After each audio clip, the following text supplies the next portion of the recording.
हमेशा से ही रही है, पहले भी रही है। और जब बीजेपी की देश में 2 सीटें आती थी ना, तभी गढ़ था ये, पर वो गढ़ ढह गए हैं। और भारतीय जनता पार्टी की सरकार दिल्ली में भी है, भारतीय जनता पार्टी के साथ राजस्थान में भी है। देखो, मैं क्या है, हल्के लोगों के बारे में कुछ कहना नहीं चाहता। तो इसलिए सब लोगों ने मन बना लिया है कि इस भारतीय जनता पार्टी को एक झटका देना है। यहाँ पर 7 सीटों में भारतीय जनता पार्टी का एक भी कैंडिडेट जीतने नहीं जा रहा है। प्रतियोगी परीक्षा की तैयारी के लिए कहीं और जाने की जरूरत नहीं।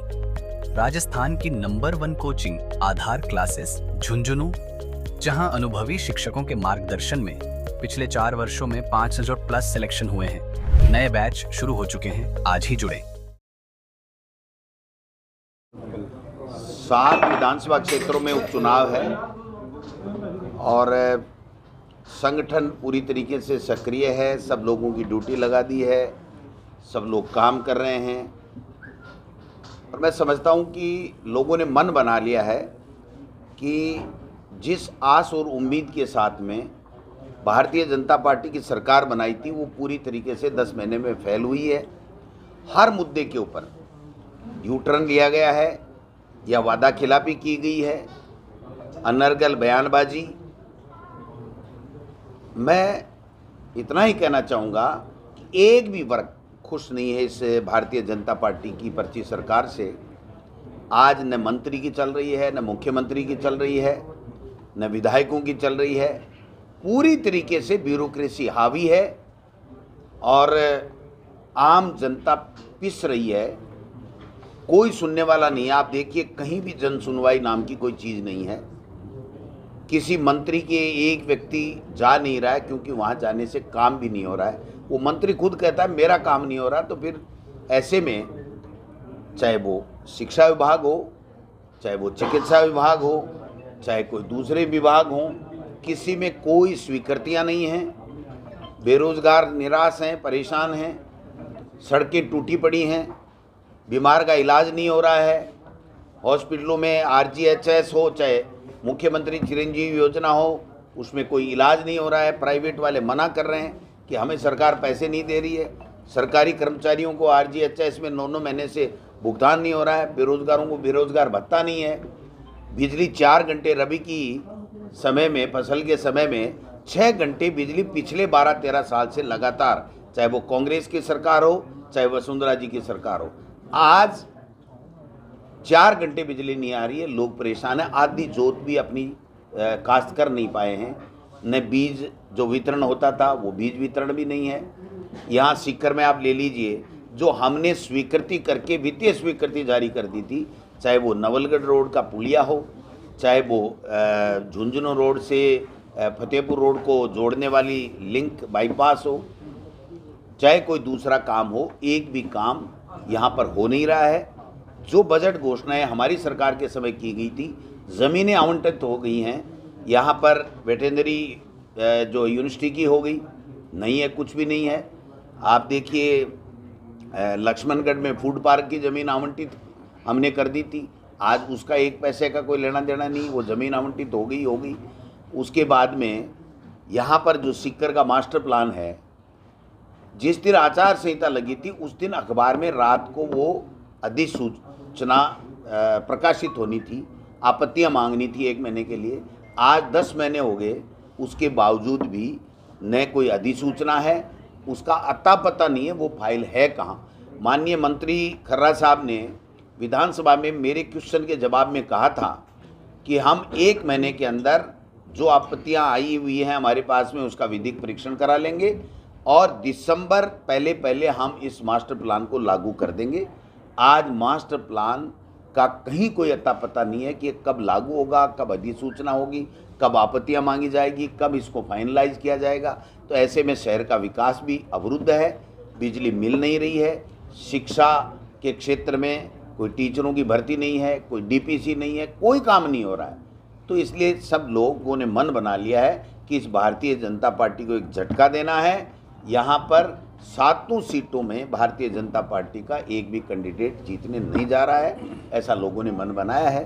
तो मैं समझता हूँ कि दीपावली के शुभ अवसर पर आप सब लोगों को बहुत बहुत बधाई, शुभकामनाएं। प्रदेश के लोगों को आपके माध्यम से बहुत बहुत बधाई और शुभकामनाएं। सरकार को हम चेताना चाहते हैं, विपक्ष में हैं इसलिए हमारा धर्म बनता है कि आप काम कीजिए, और यूं ही हम चेताने का बयान देते हैं या ट्वीट करते हैं या सोशल मीडिया के माध्यम से लिखते हैं तो सारे मिलकर के गालियां निकालना चालू कर देते हैं। तो ये तो भारतीय जनता पार्टी की फितरत में है ये सब चीज़ें। लेकिन हम ये कहना चाहते हैं कि हम जनता की आवाज़ बन करके जनता के मुद्दों को उठाने का काम कर रहे हैं। हमारा कोई व्यक्तिगत एजेंडा तो है नहीं।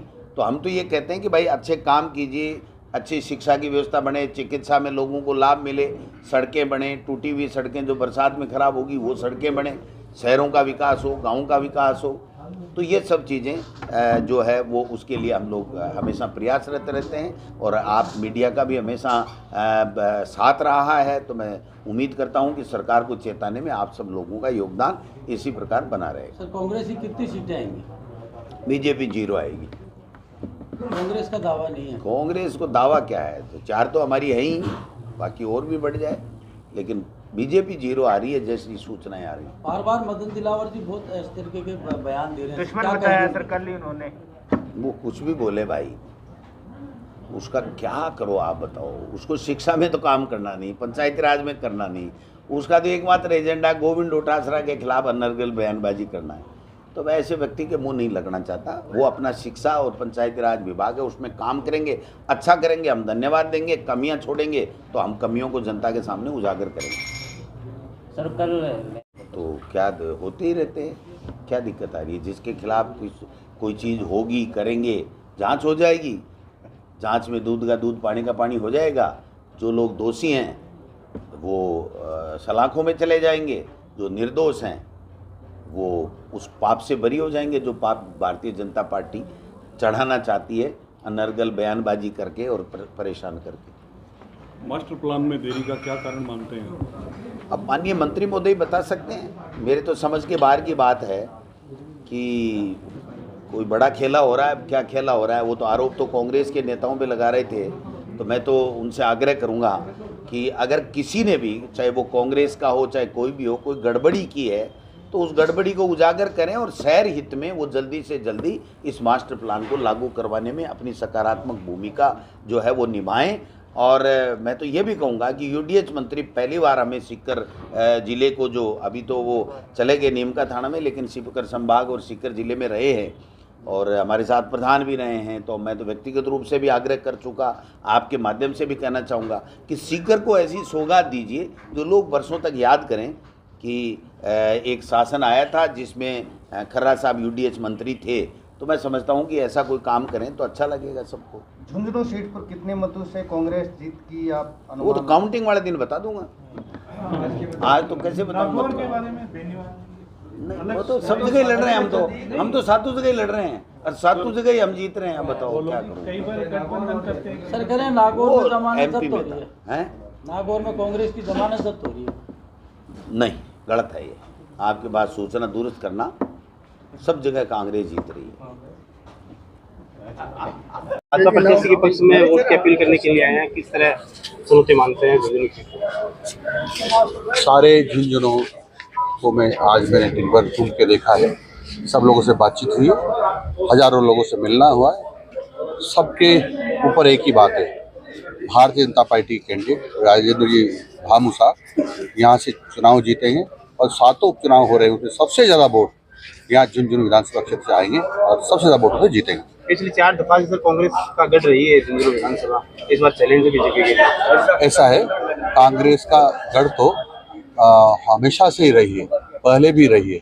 और जब बीजेपी की देश में 2 सीटें आती थी ना, तब भी गढ़ था ये, पर वो गढ़ ढह गए हैं और भारतीय जनता पार्टी की सरकार दिल्ली में भी है, भारतीय पार्टी के साथ राजस्थान में भी।